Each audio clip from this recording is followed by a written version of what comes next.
Sabah everybody and welcome back to the channel. In today's video, we're doing an unboxing and initial impressions of the brand new LG V40 Thinq. Now this is the retail version of the T-Mobile variant. I did a pre-order for it and lo and behold, it actually got delivered ahead of the actual availability in the retail stores. So let's not waste any time. Let's open up this box and see what makes this device special.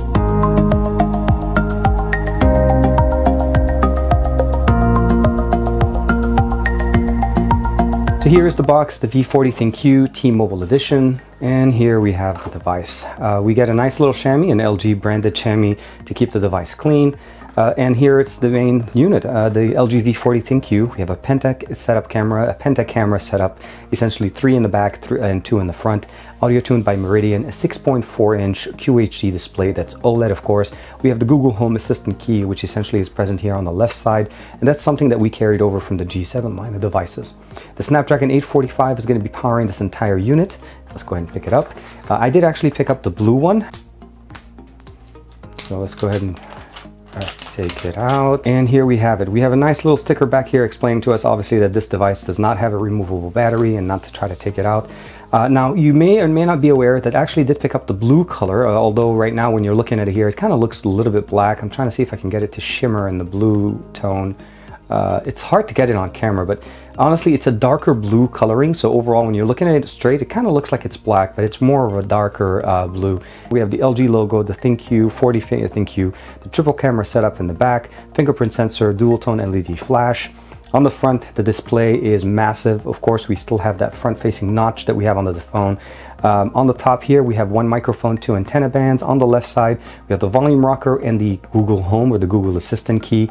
On the right side, we have a power button and, of course, the SIM tray that's going to be able to allow us not only have for the SD card as well as the SIM card that we're going to be using with this device. On the bottom, we have a bottom firing speaker, as well as the fact that we have a USB-C for charging and power, as well as one of the microphones, and of course the quad DAC supported 3.5mm headphone jack that's still present on this device. We have wireless charging, of course, IP68 certification for water and dust resistance up to 1 meter for 30 minutes, and of course a beautiful, very nice device.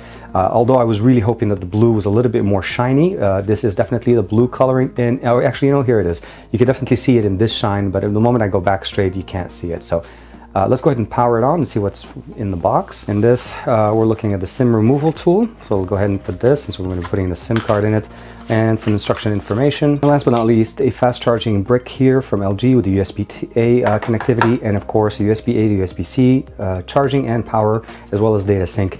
No headphones, unfortunately, at $920. The SIM tray on this device is slightly unique. You notice that the SIM card as well as the SD card are actually side by side, as opposed to being in a long one the way we normally have the SIM trays. So the first thing it's asking us is, do we want to go with the new second screen, meaning either I show the second screen option on the top, or I go ahead and show that the notch is on the top. So again, for the most part, it's basically going to be taking it over there. So I can either go this way where we see the actual bar, and again, just a bigger display, or we can go this way and it actually eats up a portion of the 6.4-inch display. For me, I have no problem with the notch, so I'm going to go ahead and go forward with this, and of course we should be able to go through this. So here we are at the home screen. I decided to go with the one with the app drawer as opposed to not having it. So overall, let's look at the applications. Now we have the My T-Mobile application installed here. It looks like we have Hotspot unlocked. Those are just the T-Mobile apps. Essentials are the built-in apps directly from either LG or other ones. We have, it looks like we do have a Next Radio built in. Google suite of applications, of course, and last but not least we have gallery. So not much as far as the really no real bloat. I'm surprised. I'm actually expecting a lot more stuff. Let's go real quick into the settings tab, go down, and actually let's change this real quick, list view. So it looks like this device is shipping out with Android 8.1. So this is the latest version of Android that we have on here. So hopefully we'll be able to get or Pie very soon. Let's go ahead and press here, and then of course we should get the little octopus, and here it is. Overall, it looks pretty good. We still have access to the Google feed here on the left side, and of course initiating the assistant here by pressing the button on the left, or of course you can still actually press and hold the bottom button and get it, or initiate it via voice. Overall, let's go ahead and turn on the camera, which is one of the main reasons I wanted to check out this device. So tag location, we're going to say no, and right out of the box real quick here, so I'm going to just put in the Razr phone for us. And so this is the standard view. We have triple camera set up in the back. I'm going to go ahead and try and see if I can get it to focus on the Razr logo. We have really zoomed in, so you'll notice this is zoomed in. This is standard. And then of course we have ultra wide, which pretty much fits everything, including the table. So that's something that we've always had, and it looks very nice on this device. But where it really shines now with that 5 camera setup is when we flip it over. This is your normal view, so you guys are looking at me, I'm looking directly at you in the camera. And then this is what happens when we turn on the secondary camera. You could pretty much fit the entire office in here, making it look very, very cool. Let me take a couple of pictures and show those to you guys. So here's a couple of pictures. This is a standard selfie using the standard camera, and then of course if I go to ultra wide, I can pretty much fit way more. So not only do we have a wide angle lens now in the back, we also have one in the front, giving us that real nice functionality. Now the main sensors that we have in the back are pretty much 3 setup of cameras, 2 12 megapixel sensors and 1 16 megapixels. The 12 megapixel is a 27 millimeter standard at f1.5. We have another 20 megapixels 52 millimeter telephoto lens that gives us the ability of doing that zooming in with OIS, and the last one is a 16 megapixel 16 millimeter basically ultra wide lens at f1.9. So we don't lose the ultra wide, but we now have a third sensor that basically optimizes and gives us better pictures. We're able to go to, of course, all the way up to 4K at 30 and 60 frames per second for video recording, and of course that nice audio recording that we've normally expected from the line of series of devices from LG. Now on the front we have 2 cameras. We have a 5 and an 8 megapixel sensor. The 5 megapixel is that wide one that I was showing you guys when I was able to take that wider image in the office here, and of course the first one is at 8 megapixels. So let's go ahead and do a quick video from the front and the back facing camera. Here's a quick video using the front facing camera at 1080p from the LG V40 Thinq. Again, quick sample of how the image is supposed to look like, how the stabilization is, I'm holding it handheld, as well as how the audio sounds from the system.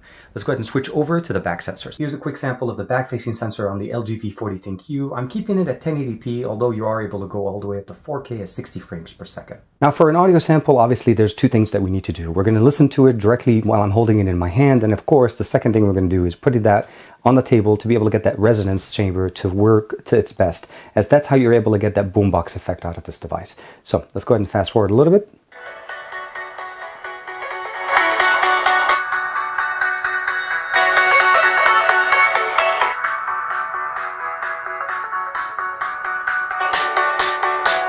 So the audio that we're getting right now sounds for the most part emanating from the bottom firing speaker as well as this chamber in the back. So even if I'm blocking it, I'm still getting some sound. So here's the best that it is, again at 100% running on the V40 Thinq handheld.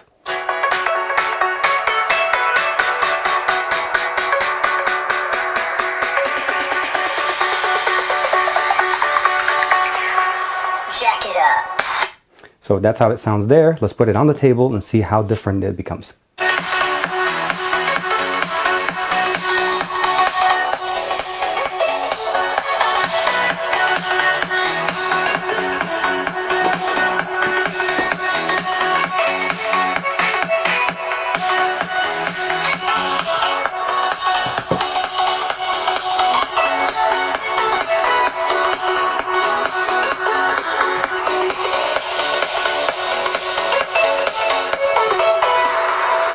So the best performance obviously is if you put it on a hollow chamber for it to resonate and echo the sound through it.